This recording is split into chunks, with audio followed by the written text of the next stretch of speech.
La cérémonie de dédicace du livre Les Lamentables du Baobab de Boubacar Diallo s'est tenue aujourd'hui, samedi 6 juillet 2024, à l'espace numérique ouvert de Kolda. Nous écoutons les brèves présentations du livre par Abdourahmane Diallo.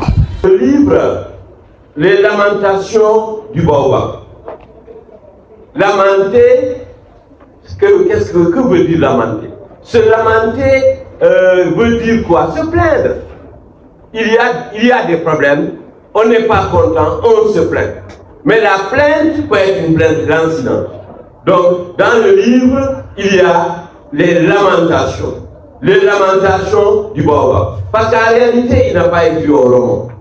Non, il a écrit, comme il l'a dit lui-même, une nouvelle. Une nouvelle, c'est quoi? C'est un genre littéraire. La nouvelle, par rapport au roman, c'est un texte qui est court, qui a très peu de personnages. Et le récit est généralement linéaire. Il y a un début, il y a une suite, il y a une fin. Voilà la nouvelle. On peut avoir une nouvelle, mais on peut avoir des nouvelles dans le livre. Mais c'est une nouvelle dans la nouvelle qui est la nouvelle. Et cette nouvelle, c'est le livre Les Lamentations du Baobab. On a envie de savoir, l'histoire, est-ce qu'il raconte la vérité? Est-ce qu'il raconte la réalité? Non. Il est dans la fiction, il est dans la création, il est dans la vraisemblance. Celui qui veut la vérité, il n'a qu'à aller vers des livres d'histoire. L'écrivain part de la vérité, il transforme la vérité, il en fait une fiction. Le rôle de l'écrivain, ce n'est pas de dire la vérité, mais c'est de transformer la vérité en fiction. C'est-à-dire que ce qui est vrai n'est pas vrai dans l'écriture. Mais ce qui est vrai est vraisemblable. Ce qui est vraisemblable n'est pas vrai, mais ce qui est vraisemblable, c'est ce qu'on accepte comme vrai. L'histoire que raconte Boubacar Diallo, cette histoire n'est pas vraie, mais elle n'est pas fausse. Schmitt disait, celui qui veut lire l'histoire comme vrai et faux se trompe. Quand vous lisez un texte littéraire, un texte romanesque, une nouvelle, ce qui en réalité, les notions de vrai et de faux sont suspendues. Cela est vrai, cela est faux, non. Quand vous lisez le texte, c'est comme au cinéma, c'est comme au théâtre. Ce qui est important, c'est de comprendre l'histoire. Et il a bien résumé à la 4e de couverture. Dans un texte, la première page, on l'appelle la 1re de couverture, où vous avez les lamentations avec le Baobab, ceux qui ont le livre avec eux. Ça, c'est la 1re de couverture. Dans la dernière de couverture, qu'on appelle la 4e de couverture, là, vous avez le résumé du roman, un résumé succinct. Ensuite, vous avez la biographie. Bien, je vais le dire très rapidement parce que nous sommes rattrapés malheureusement par le temps. Rabi l'a dit tout à l'heure. C'est dans un pays africain. Ce pays africain est un pays imaginaire. Sous la dictature d'un certain roi qui s'appelle Samba Diatta. Samba Diatta, c'est lui en fait le dictateur. Il y a 3 figures emblématiques, des figures qu'on aperçoit. D'un village qui s'appelle Sikilo. C'est vrai qu'il ne faut pas confondre Sikilo dans la réalité, qui est un quartier de Kolda, et le village de Sikilo, qui est un texte imaginaire. N'est-ce pas, Boubacar? Donc, malheureusement, quand nous lisons, nous confondons. En confondant, nous lisons. Mais nous ne lisons pas pour confondre. Nous lisons pour éviter de ne pas confondre. Il me dit, à travers ces figures, il y a la résistance. Il y a en réalité une rébellion. La rébellion fait face à un dictateur. Ce dictateur s'appelle Samba Diatta. Bon, je vais le taquiner, j'espère que ce n'est pas Macky Sall. S'appelle Samba Diatta. Donc il y a une rébellion. Bon, la rébellion, espérons que ce n'est pas le PASTEF. Hein? Bon, je taquine. Je taquine. Il est intéressant, dans le texte, on nous dit la résistance pour la liberté. Bon, pour la liberté c'est quoi? Quand on est libre, est-ce qu'on est libre? La liberté, c'est l'absence de contrainte. On voulait être libre sous Macky Sall, sans doute, Bon, non, pas sous Macky Sall, mais on voulait être libre, en tout cas dans les lamentations du Baobab. Pour revenir à la fiction. Donc, quand on est libre, la liberté, en réalité, c'est l'absence de contrainte.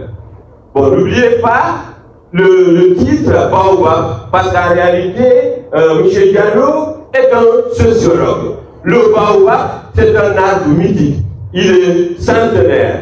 Mais cet arbre-là, nous sommes dans le village de Sikilo. C'est là où on discute des problèmes et peut-être c'est là où aussi on règle des problèmes. Moussa, on nous dit Moussa, son fils, jeune orateur fougueux, et Fatou, l'institutrice clandestine. Il va nous dire après, moi je connais l'institutrice, mais une institutrice clandestine, est-ce que ça existe? Après une brève présentation du livre Les Lamentables du Baobab de Boubacar Diallo, Robia reprend brièvement la présentation de l'auteur. Son parcours académique a débuté à l'école primaire de Mampati, où il a suivi des études du CI jusqu'au CE1. Après avoir rejoint sa grand-mère à Salé Sissao, il reprit la classe de CE1 et a poursuivi ses études jusqu'à la fin du cycle élémentaire, sanctionné par un CFE. À la suite de ses études, c'est fait au CEM de Salikené où il obtient le BFM en 2015, puis le bac en 2018. Étant convaincu qu'il peut réussir en restant à Kolda, auprès des sciences, Boubacar a choisi l'université numérique Cheikh Ahmedou Kane, ex-UBS, comme expérience dès son parcours universitaire. Il a été admis dès la première sélection en licence en sociologie à l'université numérique Cheikh Ahmedou Kane, où il a obtenu la licence et poursuit actuellement son master avec comme objectif de devenir enseignant-chercheur au sein de cette institution. Entre-temps, dans l'attente de l'effectibilité de son orientation, après les présentations, l'auteur reprend le micro pour nous expliquer un peu de son parcours et de son histoire, mais également répondre à quelques questions posées par les internautes.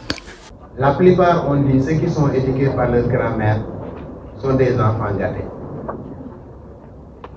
Si c'est un enfant gâté, si ce n'est pas un enfant gâté, j'ai été éduqué par ma grand-mère.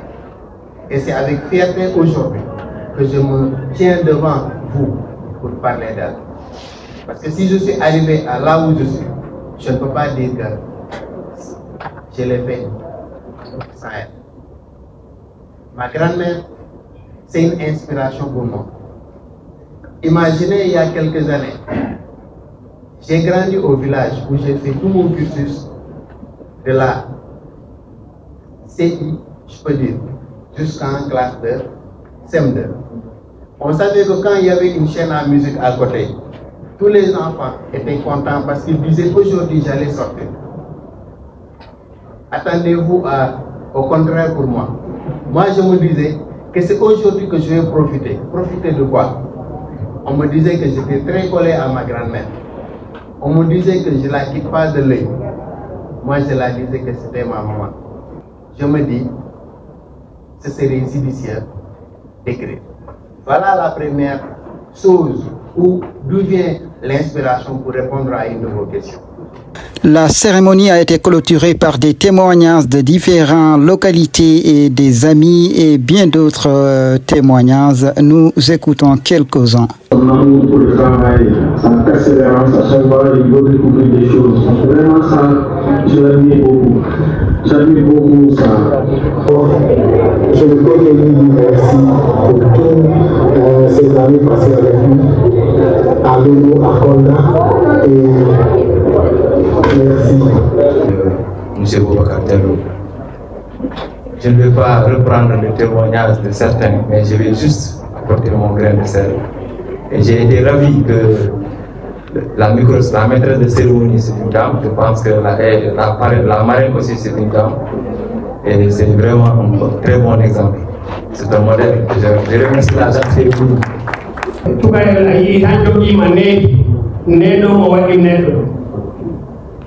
nene mu dañi mo mawni acciri mo kawmo mo heɓoyi ko heɓi ko kawmu woni bimmu woni bammu woni nenmu woni gowaronde o nenɗo noon si jogiima needi han yetti ala bikko ɗaɓɓete koko needi keɗɗoɗa a heeɗi masama a tawɗon ala